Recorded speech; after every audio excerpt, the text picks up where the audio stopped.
I'm Andy Schmidt-Andrus, and I'm the director here at Kaufman Museum. And before our program begins, I do want to give you some announcements. And first off, November 30 at 3 o'clock in this room, we will be hosting Deutsche Weihnachtslieder, German Christmas carols with Bill Esch and Merle and Karen Schleba. We'll be using the Teschemacher organ, and so we hope you can come out for that. That same day, November 30, is National Museum Store Sunday, so be sure you shop while you're here for Deutsche Weihnachtslieder, unless you do that shopping today already. You're welcome to do that. And then December 6th, we will have 5 Places of Christmas, and that is an event collaborating with Warkentine House, Harvey County Historical Museum, Carriage Factory Gallery, and the Bethel College Women's Association. And something else we're excited to tell you about, we have a couple special additions here today for you, and 2 of those are at the table to my right here. We have a suitcase fabricated and used by prisoner of war Horst Schellenberg, and we also have a painting that was gifted by POW Hermann Flenser to the Entz family near Elbing. So be sure you get to come up and take a look and read the text for both of those items today before you leave. And then also, just inside the door to the museum, you'll see a glass case that's not usually there. It's kind of tall. And that one has 2 artifacts that have been away at a conservation lab in Nebraska. And they are now back in North Newton. Both artifacts were in need of restoration to ensure their long-term preservation. One of the artifacts belongs to Mennonite Library and Archives, and that is the Friesen German Bible. It was printed in 1630 in Strasbourg and first owned by Abram von Riesen. The Bible and its owners traveled from Kortitze to Bergtal to Paraguay, British Columbia, Manitoba, Minnesota, and finally Kansas, where its eventual owner, Jacob T. Friesen, donated the Bible to the Mennonite Library and Archives. And there's more of a story to that, and there's a story about the conservation, and that's all on the wall there, very close to the case. So be sure you take a look at that. The second artifact that is in that same case is part of Kaufman Museum's collection and relates tangentially to the Voices of Conscience exhibit and our program today. After World War I in Kortitze, a Mennonite artist named Paul Clausen collected bullets and created 3 medallions to give as gifts of thanks to Mennonite Central Committee. The medallion in the case is one of those 3. So be sure to stop here and also in the exhibit to see those items. Before we go on, I'd like to read a land acknowledgement. We recognize that Kaufman Museum stands on the prairie where many original peoples hunted and farmed before the arrival of European and American settlers, particularly the Wichita, the Kaw, and the Osage. As you visit Kaufman Museum's exhibits and participate in this program today, we ask that you honor the contributions Native Americans have made to our nation's heritage and commit to respecting their descendants and learning about their rich cultural traditions. Our program this afternoon is being held in conjunction with the special exhibition Voices of Conscience, Peace Witness in the Great War. It's been traveling for the last 8 years, and we're happy to have it here at Kaufman Museum for this school year time period. And I'm excited to introduce Daniel Markowitz, the author of Spoils of Victory. I can attest that he brings enthusiasm and curiosity to most encounters. And when Daniel visited Kaufman Museum earlier, I think it was summer, he and Coralie and I had an extended animated conversation. And I'm sure he will bring that passion to his program today. The Spoils of Victory is Daniel's first novel and book 1 in the Prisoner of War series. It focuses on a largely forgotten aspect of the history of World War II, the confinement and employment of hundreds of thousands of German prisoners of war throughout the United States from 1943 to 1946. Daniel grew up in Olpe, Kansas, at the edge of the Flint Hills. He has a bachelor's degree from Emporia State University and a law degree from the University of Kansas. He now lives in Southern California, and we're glad to have him here today. Please help me welcome Daniel Markowitz, the author of Spoils of Victory.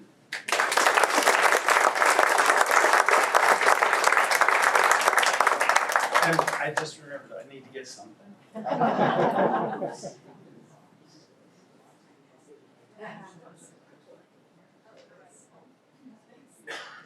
So, shameless promotion. Here are bookmarks so that we don't have to keep looking at that the whole time. Thank you, Andy. Thank you for inviting me. I am honored and I'm humbled to be here. Friends that know me say I'm not often humble, but I am humbled to be here for a couple reasons. One, how many of you are aware of the German POWs that worked in this area? And how many of you worked on or lived on farms where they worked? How many of you had direct contact with them? Okay. And how many of you are Mennonites? Yeah, so the humbling part comes that I've written about things that you're much more intimately acquainted with than I am, because I wasn't not Mennonite. I'm not Mennonite, but in the course of doing the book, I became enthralled with your faith and its interaction with the world. And so, but I feel a little bit like I'm preaching to the choir. And I also ask your forgiveness in advance. I am a 70-year-old first-time novelist, okay? So I'm at an age where I shouldn't be buying green bananas, but I'm writing books. So bear that in mind if you should read it. I'd like to go through three. Geez.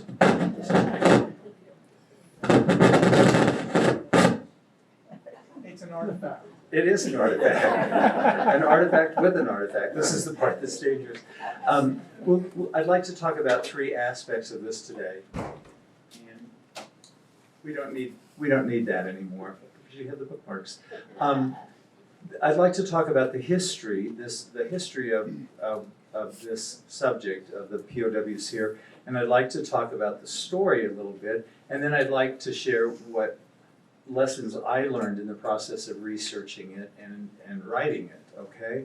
So the history, many of you are aware of it, but I was a history major at Emporia State. I had no idea that this had occurred, that German POWs, and I had no idea of the extent of it. After Rommel's Afrika Korps fell in 1943, 270,000 German POWs were captured, and another 100,000 Italians.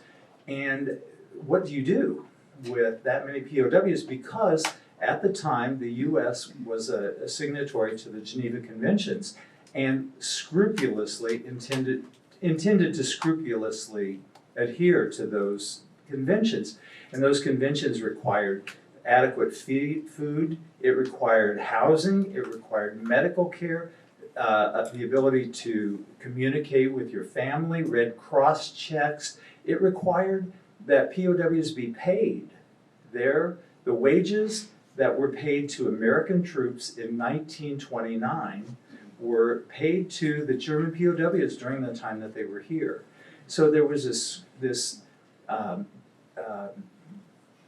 format, this framework for the United States to care for them. But how do you care for 250,000 guys in the Sahara, right? So the plan was devised as we were preparing to invade Sicily and Italy. The U.S. had built Liberty ships, and they carried 500 troops over, and they brought 500 troops back. or POWs back. And they were loaded on trains, and originally they were brought to the center of the country. And most of them were, every state, I think, except 2 or 3 of the 48 states at the time had a camp. And they were held in large camps. The first one in Kansas was in Concordia, a large camp, and the second one was in Fort Riley. And then in 1943, they began coming in the summer of 1943. And as fall was approaching, your ancestors and your neighbors and your friends said, hey, we don't have any workers because so many of our young men are gone and they're no longer available to help with the harvest. Can we hire them? And so the arrangements were made with county agents in each of the counties that they would request the number. And I think the rule was that if a county requested at least 50 POWs, they would be allowed to bring them, and they would set up a subcamp. And that's how Peabody was born. It was a subcamp from Concordia. And 50 were brought originally in August of 1943, and then another 50. And originally, the plan was for them to be here for 90 days, to finish the harvest and to go back. And at the end of the 90 days, your savvy parents and ancestors said, wait, we could use them over the winter. You know, we've got other things for them to do. And so they kept them over the winter. And then ultimately they kept them for 2 years.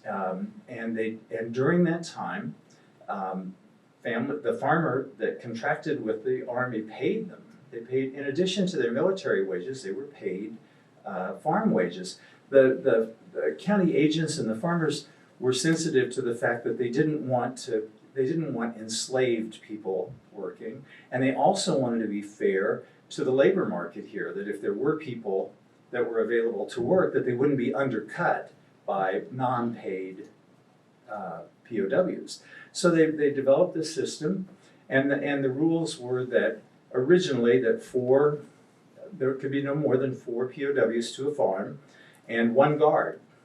And so they would take the farmer would contract for 2 or 3 or 4 or whatever, and a guard would go with them.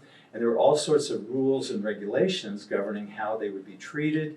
The family had to provide meals, but the original rule was not in the house. You can't bring them in the house, because if you do, that, you know, who knows? This is too dangerous. And so that was part of the rule, and women couldn't drive them in the truck to and from work, and they could never be alone with females. We were very protective in those days.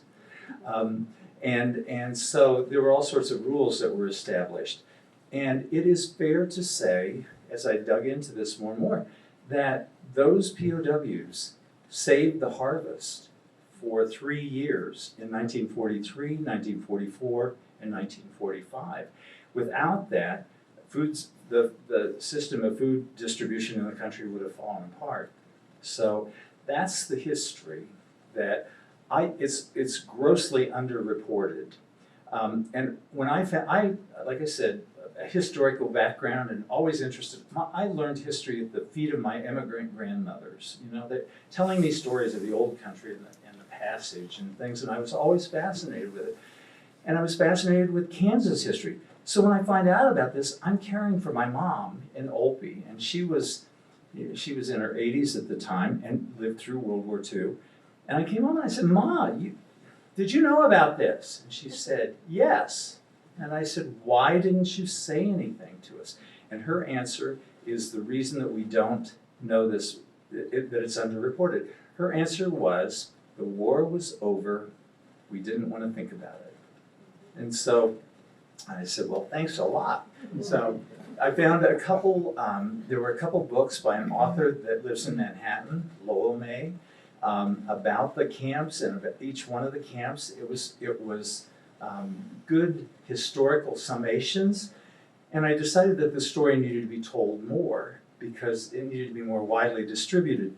And I realized that I'm a historian by background, and I realized that if I wrote another nonfiction story of it, 10 of you would be here today, you know, because people are not as interested. So historical fiction, as long as it's accurate, is a great way to share information. So I spent 8 years researching and another 8 years messing around and wondering what I was doing. Anyway, I spent a lot of time researching it so that I feel pretty confident that what I was able to communicate. But this is sort of where the rubber meets the road, right? Because now I'm talking to Mennonites about what I wrote about Mennonites, and I'm writing to people who know the story. So far, so good. I think it's accurate. I think it reflects accurately the relationship and the situation. So the story, the particular story that's in the book, the protagonist is a young German. He's a battle-hardened German who's fought through Europe and in North Africa, where he gets captured. He's injured seriously and captured, wounded seriously. He's captured in May of 1943. Interesting, the beautiful woman who is running the film today is from Bizerte, Tunisia, and that's where the story starts. That's serendipitous. She said she was from Tunisia. I was really surprised. So it starts there with his capture, and he is, not coincidentally, from Olpe, Germany, which is the town for which my town is named, and that I have some familiarity with. So we were able to tie that in. And the other protagonist is a young Mennonite woman who is, the family name is Unruh. Are there any Unruhs here? I thought there might be. Yeah, the family's name is Unruh, and they lived on Doyle Creek, this fictitious family, east of Peabody, and they had 4 children. And Loretta, the oldest one, deeply religious, but joined the army after Pearl Harbor. The second one became a conscientious objector. The baby was in high school in Peabody, and the protagonist was 2 years in Bethel, and on her way to becoming a teacher, when she was called back to the farm because there weren't people to do the work, and you couldn't hire people. So she's the protagonist, and they become acquainted. But in the process of their developing a relationship, and in the context is that the family and the Germans, there are 4 Germans that are hired to work on this farm, including Rolf, the protagonist, and Loretta is the Mennonite woman. In the course of saving the harvest and becoming acquainted, these two, the family extends that Mennonite hospitality and that graciousness and that sense of forgiving that I find so remarkable even now, and that's one of the lessons, I suppose, that they would take Hitler's warriors, descendants of the people who had driven their families out of Germany and out of Europe, that they would extend hospitality, and they would say welcome, and they would, and in that process, the Germans, and this happened, this I think accurately reflects what happened to all of the prisoners that were, virtually all, that were here, that they learned that what they'd been taught in Germany was not true, and that they had been subjected to. Some of them were hardened Nazis. Most of them were 20 or 21-year-old kids that got conscripted, and they got drug into the war the same as Americans got drug into the war. It's true, some of them drank the Kool-Aid, and some of them thought, Hitler offers us a chance to make Germany great again. There's some eerie similarities with the Kool-Aid today. I think some people are still passing the Kool-Aid around, but they weren't racist, hardened Nazis. They were people that got caught up in a terrible conflagration. So that's the context, and it works through the young man showing up in Concordia and then coming here to Peabody and working on the farm and learning lots of things about life.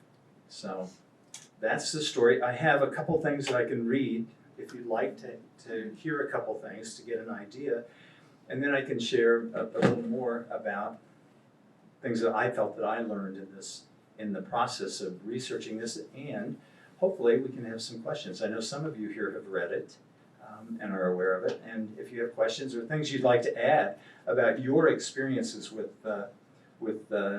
Germans that your family was aware of, I'd love to hear them. So, let's see, where to start. How did I lose my place mark? So,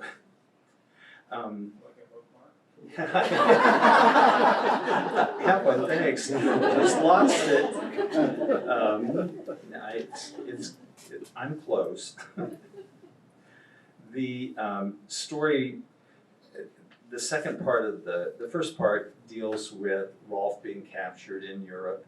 And the second part focuses on the Unruh family. And at the beginning of the story, at that part, the matriarch of the family has died. And there's a gathering, there's a funeral. And the aunt, who now becomes the matriarch, who lives in McPherson, comes to the wake, and she's with the family, and that's where I'll start, because it's a hot evening. Let's see, hang on. It's a hot evening. Oh, there we are. It's a hot evening, and she and Loretta's mother go out on the porch to cool off as they're waiting for family.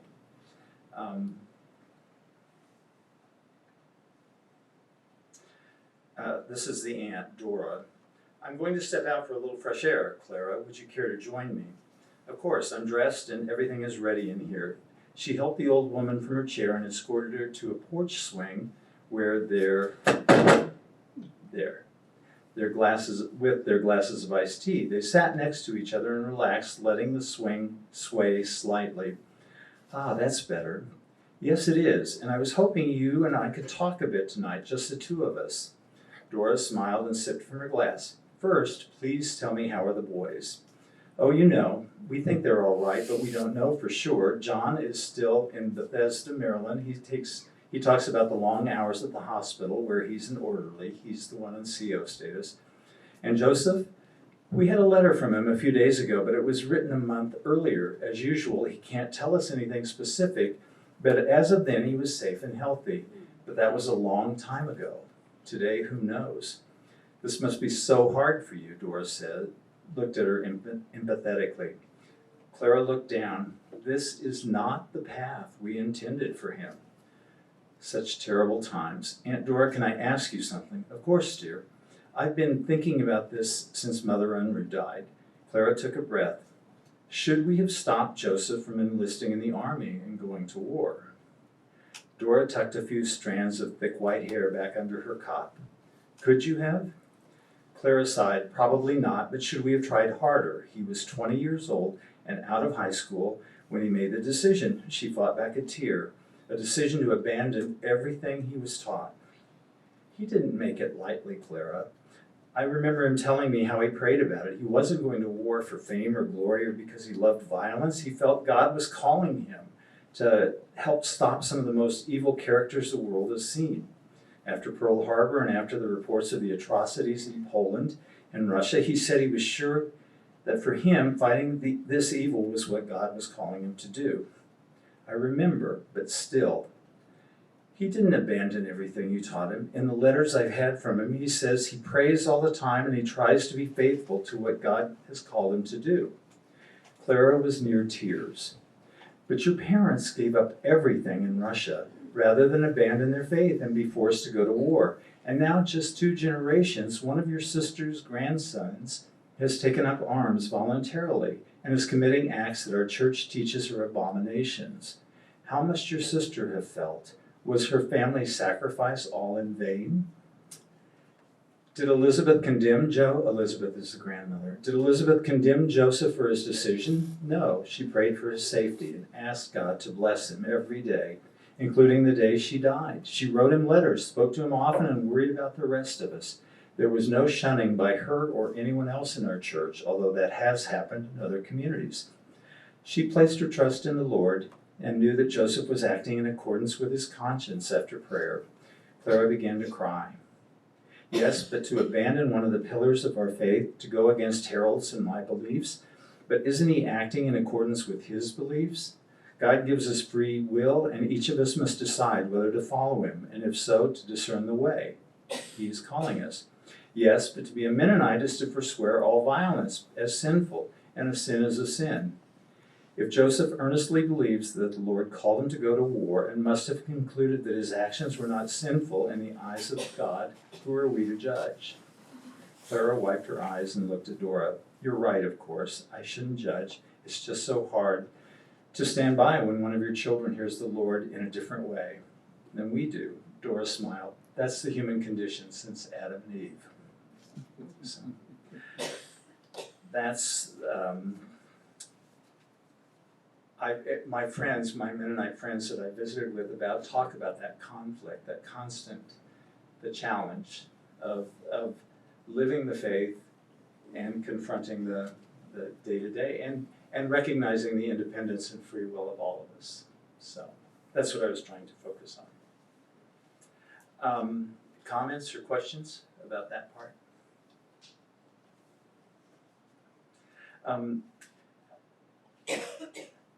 One other, I'll do another one. Not only were the farmers that hired the Germans hospitable, but they were also desperate, and they realized they needed the workers, so they were exuberant when they had these young men finally coming to their farms to help. And this is on the first day that these four are brought out. They've worked in the morning hauling hay. 3 of the boys are city boys from Germany, and they don't know anything about it. And Rolf, the protagonist, fortunately, is from a farm, as fate would have it. Anyway, this is them coming in from the farm. As they finished washing up at the well, Clara, the mother, called from the kitchen for everyone to come in. The Germans didn't move, knew they weren't supposed to go inside, and looked to Jordan for assistance. Jordan is the guard that was assigned to him. But he also looked confused. Harold was already on the porch saying, come in, it's time to eat. Jordan replied, I'm sorry, Mr. Unruh, but it's against regulations for POWs to go into houses. I assumed the lieutenant told you that. They have to eat outside. But everything is inside. There's plenty of room, so come in. It felt rude, silly even, to press the issue, so Jordan thought for a moment and then shrugged. Well, okay, if you insist, and if your wife and daughters are comfortable with it. To be honest, my wife was not in favor of having them at the table. But I told her it would be too much trouble for her to set up a separate table for them outside every day. She'd be running herself silly, and there's room in the house. Plus, I told her that she wants to get to know them, and whether they're going to work out, the best way is to get acquainted over the table. So I hope you'll come in. Okay, but no weapons in the house. Please leave them outside. I won't countenance weapons in the house. Harold waited at the screen door. So that's a little flavor of the story. As I said, lessons that I took away from it. Menno was right. Menno Simmons, your guy, he was right about that. This is what I've come to understand, that where have the wars that we've engaged in for centuries, where have they gotten us? And to me, it's especially timely because we have some drum beaters and chest thumpers now talking about war against Venezuela or war Nigeria, I think was one last week. We are living in perilous times again. And I think someone has to say, what have they gotten us? And where are we today with those sorts of issues? So I think that a big takeaway for me is that there is a faith community that says and has stood steadfast by this for so long, even at great peril to that community. And I think that for me, it was that's a lesson that I took from it. I think that it's also, for me, it's a lesson that how easily people can be sucked into places that they really don't want to be. I mentioned Germany and Hitler promising to make Germany great again. And this wasn't solely in researching for this book, but it was part of the background that I come from. I was aware that Hitler created victims of people. They were victims of the French. They were victims of the Jews. They were victims of the infirm. They were victims. A society became a collective victim of other. And it led to results that have haunted Germany now for 80 years. And now is the time for us to be looking at that, I believe, as well.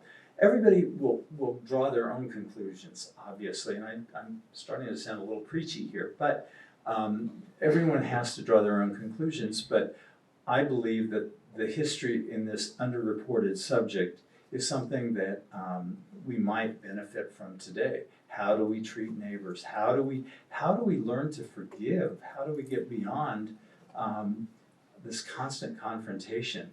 And again, the hospitality that your community has shown for so long, it amazes me. So that's what I have to say. I have a question based on that first, Miriam?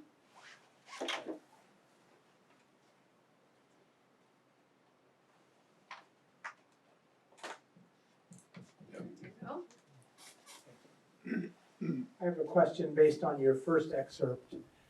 In your research, you kind of indicated that this was all research based. And you said that some churches did shun young men or young women, I guess, who went into the military and others didn't.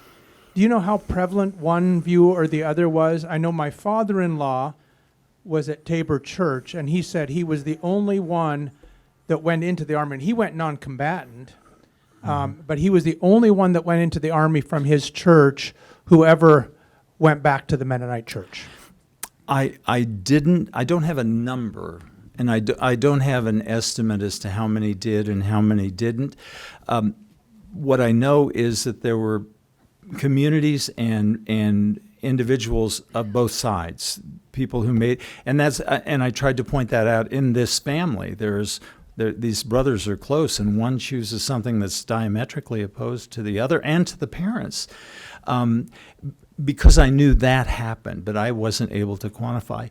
One thing that the last time I was here with Andy, I'm Catholic. I was raised Catholic, and I thought y'all are the same. You know, you're all like in horses and buggies, and because Anabaptists, that's the perception for those of us who aren't. And then I realized one thing and this may or may not be true, but this is what I suspect. I realize I see all the different communities within the Anabaptist and the Mennonite community. Y'all don't fight and try to grab the church. You just go and start a different one. It's like, yeah, okay, we're not going to do this. We don't believe in shunning, so we're going someplace else. Actually, that's a very pacifistic thing to do, rather than Catholics. They burn down the church and fight each other. And no, so the answer is I really don't know. But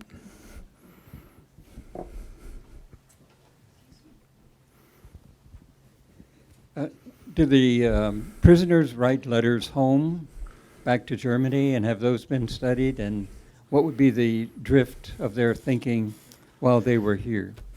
That's a really good question, and it came up just last night. Last night I was in Concordia for the 80th anniversary of the closing of the Concordia facility, Camp Concordia, and there were Lowell May, the author that's done a lot of research, and another author, Jack Meister, were there, and also a man who's done a film called Prisoners of Plenty.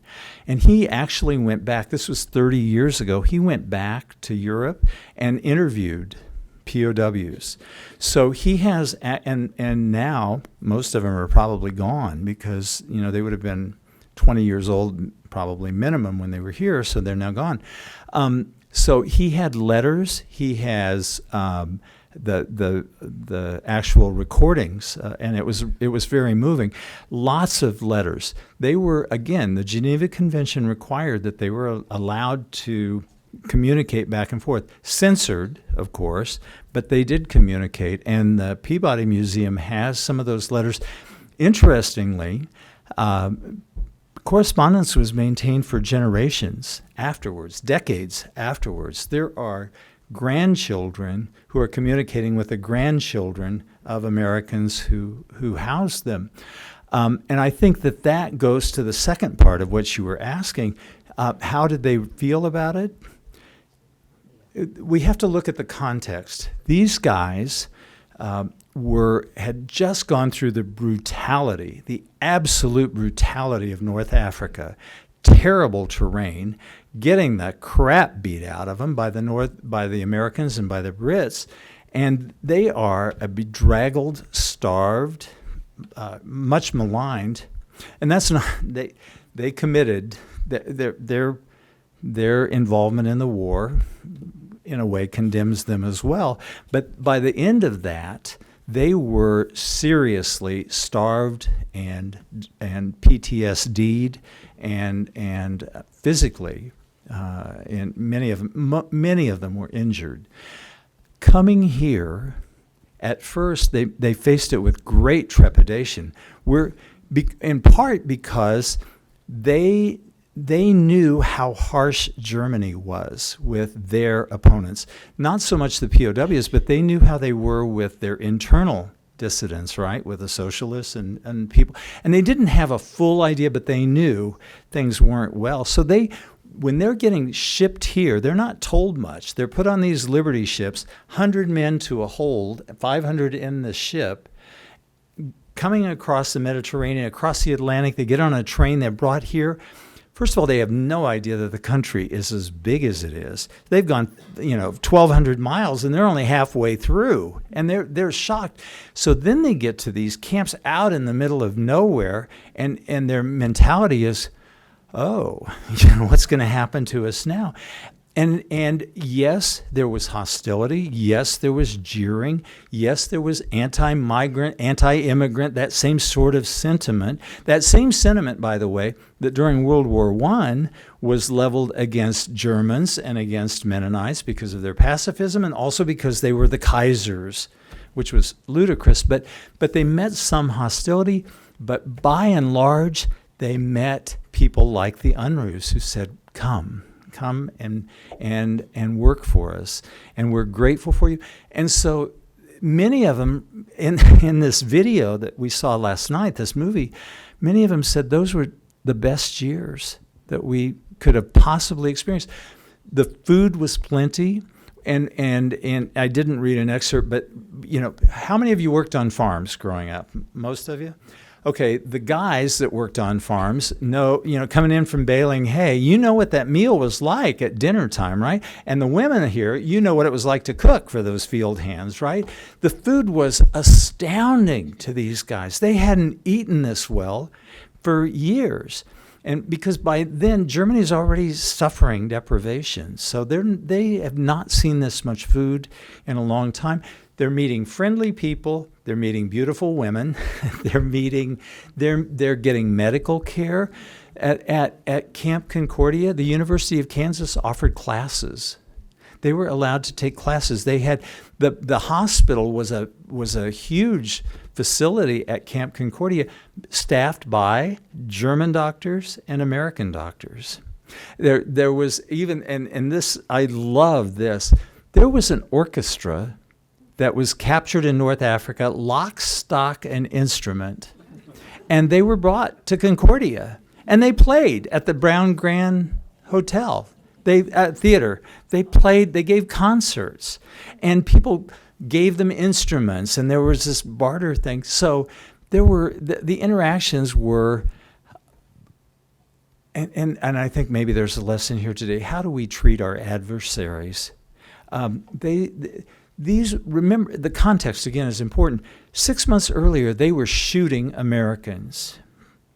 And then we said, we forgive. essentially. Implicitly, we said we forgive.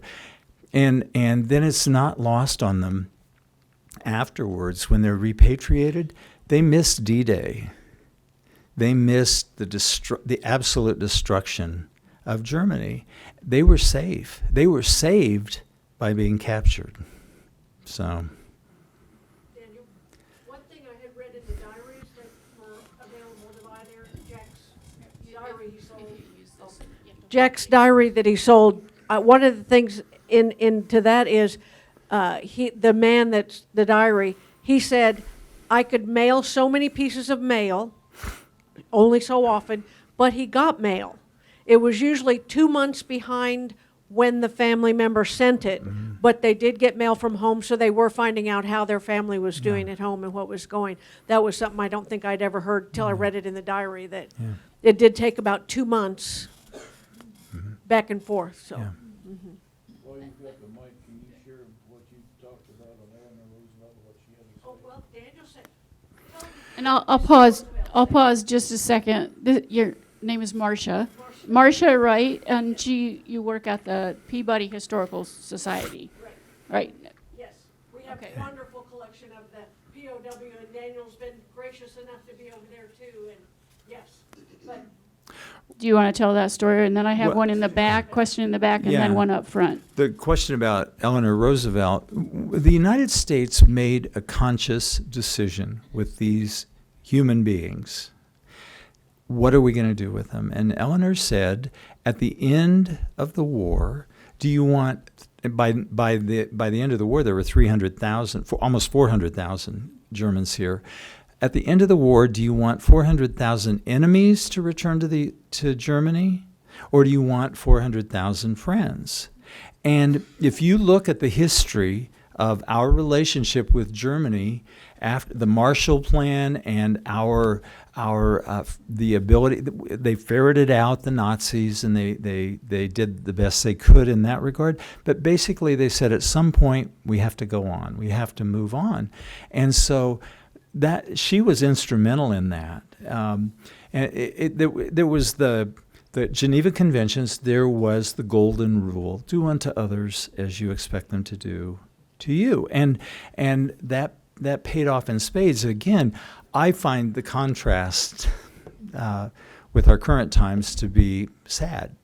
For us to be lacking in that sort of the ability to forgive. So. What percentage of the POWs were treated in the manner you've been describing, and what percentage were simply incarcerated for that period of time? It was the least prison-like setting that you can imagine for prisoners. And in fact, I've heard people say, "Oh, we knew there was a concentration camp for Germans here." These were not concentration camps. They were prisoners that were held because they had to be held, but with a minimum degree of confinement or interference. There were problems. I don't want to say that 100% of them were happy to be here and were forgiving. Originally, the thought on the part of Americans was that the Germans would be dangerous. These warriors for Hitler are now in our midst, because this really is the best example of the war coming right here in Kansas, in Peabody, in Newton. And there was fear that these warriors were going to pose a threat. The Germans likewise thought, what's going to happen to us? And what happened is fascinating.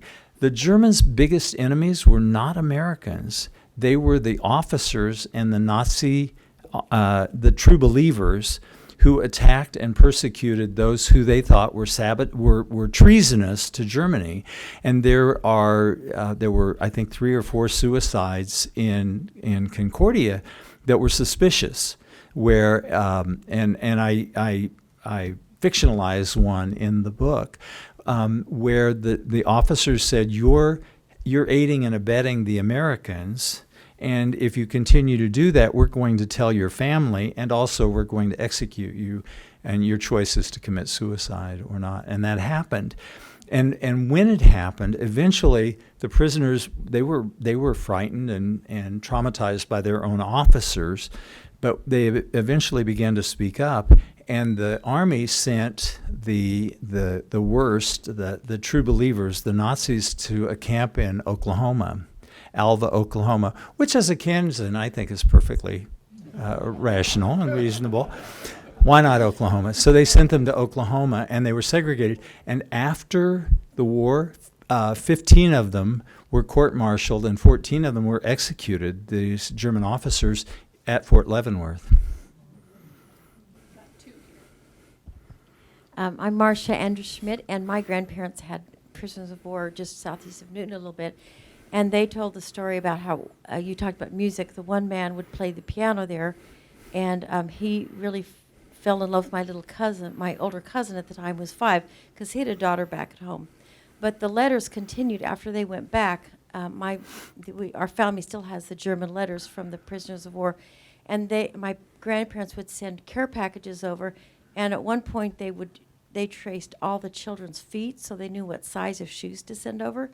Yeah. So they continued that for quite a while. And that level of, I call it intimacy, that familial connection. Somebody said the other day, you can't sit around, you can't work for 8 hours a day with these guys, or 10 hours on the farm, and have lunch with them, dinner with them day in and day out, and not begin to see the humanity of both sides. And so I think that's beautiful. If your family doesn't want to keep them, I know some museums that would. she's my sister-in-law. Oh, there we go. Okay. So when you saw the meals, what you said in the book was very similar to what I heard all the time. The gun was outside. Eventually, my grandpa gave them a car to transport back and forth when the guards quit coming. So, well, eventually, after a time, the guards quit coming. They just quit coming, and the farmer would go in and pick them up and bring them out. And because if there were enough guards, then put the guards to work. Why put but there weren't enough guards. I kind of wonder if my grandparents really had an extra car to send back with them, but that's the story we heard. Yeah, that's interesting. I'm intrigued by the book title, The Spoils of Victory. What thought processes went into putting it together like this, Spoils of Victory? Originally, the manuscript was 700 pages long, and my editor and publisher said no, or 9, and we're going to have to split it. And originally, the title was going to be Prisoners of War, because I think the double entendre of the actual prisoners and who's actually imprisoned by war, that it's much broader than we actually ever consider. That, and this goes back to my comment about war in general, what it does to us. So my feeling was that I would title it that. And then when they said, no, you got to split it, we're going to do the series as the Prisoners of War series. And in this first book, we deal with them actually being captured and brought. And historically, that's what prisoners were. They were the spoils. They were the booty. The women were raped, the men were enslaved, and the property was taken, all as spoils of war. And it was initially very dehumanizing, and it was dehumanizing for these soldiers to be thought of. And then they thought, well, this isn't so bad. But that was how it worked out. I don't know what the second one's name is yet.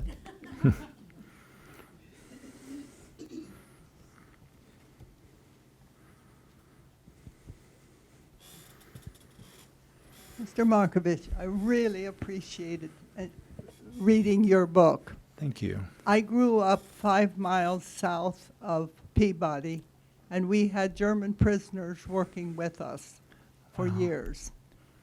German is my mother tongue, and so we were able to communicate with them. And at first we were instructed that they had to eat outside.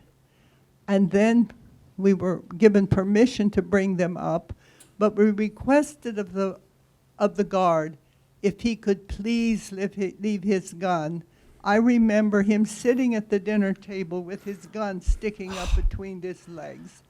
And my parents let him know we did not approve of that. That would be really insulting for your Yeah. family, I And would think. because we were all fluent in German, the guard was left out, and we'd laugh Yeah, and yeah. have a lot of fun.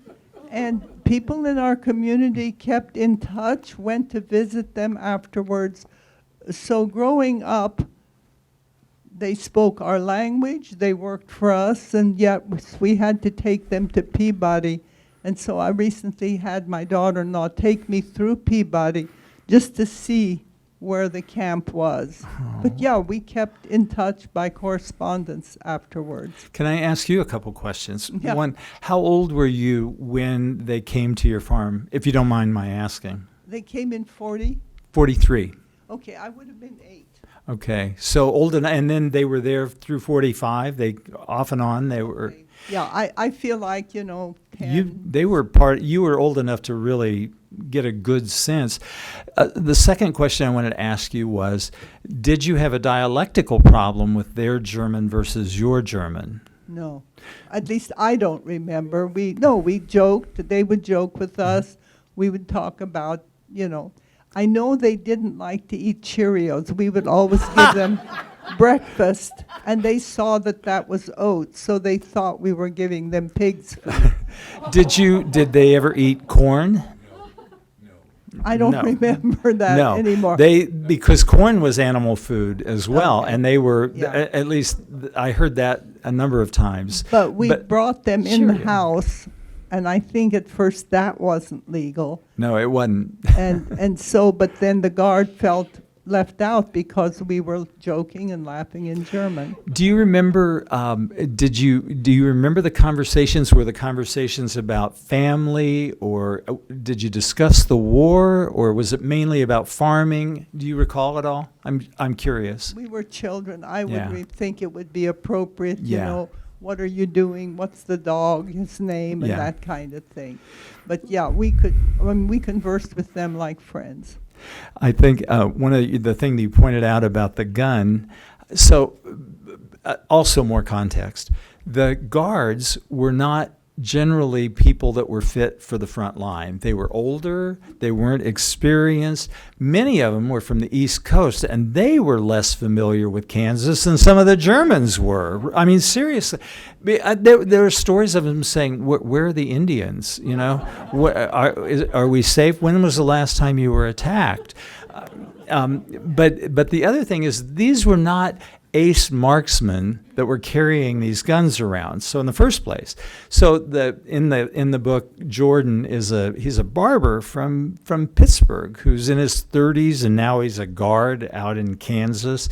And on the first day, they're baling hay. They're going to haul hay, and Harold, the father, Harold Unruh, gives them 4 hay hooks. Well, guess who'd win in a battle there, right? The guy who doesn't know how to shoot a gun, or the 4 Germans with hay hooks. I mean, it was ludicrous to think that the guard was window dressing. The guards were really window dressing. And a couple comments there. The suitcase is from the farm and Sarah's family. Oh, really? Yeah. And then you said Jordan came from Pittsburgh. I think you meant Pittsburgh, Pennsylvania, right? Not Pittsburgh, Kansas. No, not Pittsburgh, Kansas. Yeah. They would know about the Indians in Pittsburgh, Kansas. I had heard about the POWs here in Kansas, but I grew up in Minnesota, and I'd never heard it there. But you're saying it was in 48 states. Mhm. Was Minnesota one? Absolutely, yeah. And where was the camp there? I can't tell you where, but I know they had the same central camp and sub-camp system. And I know that in neighboring Wisconsin and in the UP, they had prisoners that were doing logging, and they were doing upper Midwest things, eating crappie and walleye and bluegill.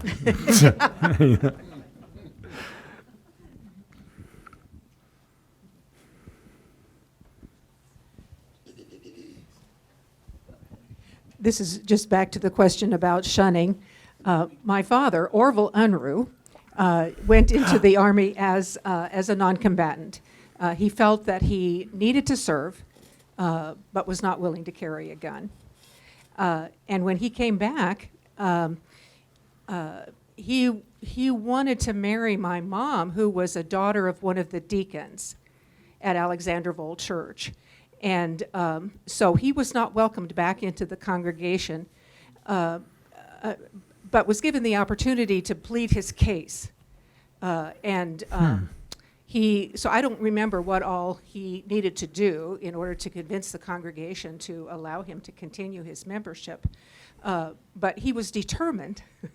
I think he could have turned his back and left the church, but he wanted to marry my mom. So he was a wise man. Yay, and now we have Donna. I'm curious about was in your communities was shunning something that is that something that happens today or is it more of a thing of the Not past? today. No. Are you raising your hand, Heidi? The Holdemans do. The Holdemans. Yeah. Yeah, I think Yeah. different Mennonite groups have traditionally treated this differently, and I think in many of the Mennonite communities represented in this group, it wouldn't have been a formal, official shunning in the sense that we think of like the Amish or the conservative Mennonite shunning. It would have been more of social disapproval, family divisions, conflicts, and just the understanding that you're not really welcome anymore. We disapprove. We don't agree with what you did. And that has gone down into the generations. I mean, into families and congregations where there are still resentments or feelings of, we weren't quite welcome anymore, or families didn't agree on those things. So it did have generational There's still an import. Yeah. In the book, I use the word Außenseiter, outsider, because, and it wasn't an official shunning, but Clara, the mother, when the Germans first come, she says, "Beware." She's protective of her daughters in general, and they're especially the 16-year-old. She's a little goo-goo-eyed, and she's, they're cute, and and blah blah blah. And the mother's saying they're outsiders, they're Außenseiter, and it was not a decree, but it was an attitude, and the same, being raised Catholic. When my grandparents, a mixed marriage was an Irish Catholic marries a German Catholic, Jesus, and he couldn't do that, and so there was that same disapproval. That's a good word to use. One of the things on that subject of the distinctions between your communities, and Andy, we had a discussion about this because I had. For literary purposes, I had the women in the Unruh family wearing cops, and not many communities did. Some do and some don't. I did because it served the contrast, and I wanted them to. And Andy pointed out that the community, the Catlin community, actually they might have at that time.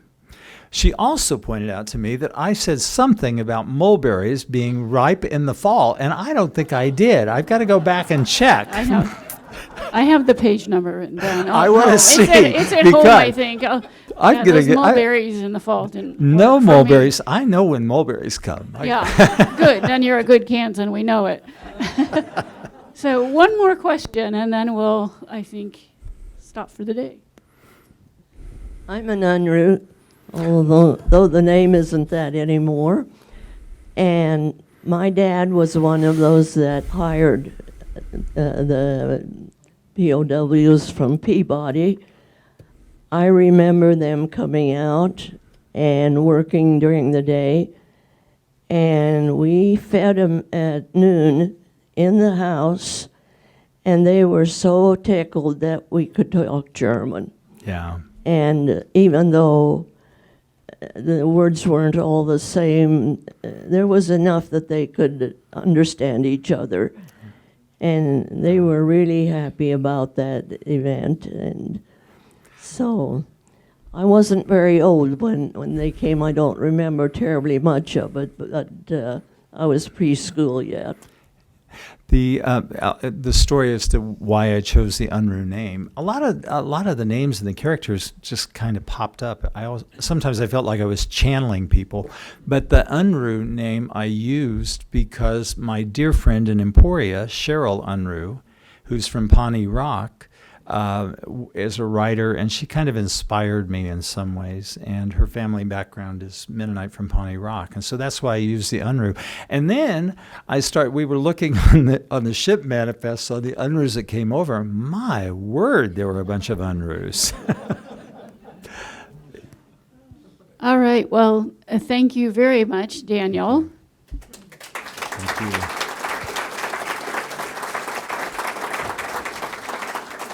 And thank you all for coming. Be sure to stop and take a look at the artifacts we have here. The artifacts we have here that are newly returned from their restoration journey, and then be sure to stop in at Voices of Conscience, our current special exhibition. Thanks for coming. Thank you all.